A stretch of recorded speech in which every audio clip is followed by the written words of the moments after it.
আজ হচ্ছে বাড়িতে দুটো দুর্ঘটনা ঘটে গেছে। কি বলো তো? এত সুন্দর রিকির সঙ্গে খেলতে খেলতে রিকির পড়ে গেল একটা দাঁত, আর ওর দাঁতটাও ফুটে গেছে বিটনদার হাতে। ফুটে গিয়ে কিন্তু রক্ত বেরিয়ে গেছে।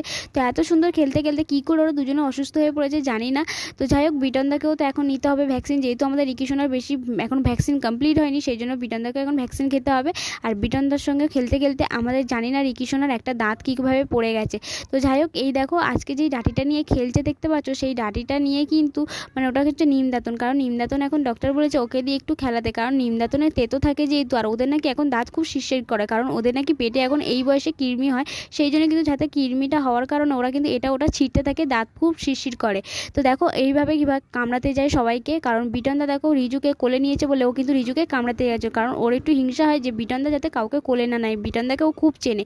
তো দেখো খেলতে খেলতে ওর দাঁত একটা পড়ে গেছে, কতটা রক্ত বেরোচ্ছে। আমাদের তো মন খুব খারাপ হয়ে গেছে। লাস্টে খাওয়ালাম ওকে একটু চিনি, যাতে ব্যথাটা একটু কমে যায় আর ভালো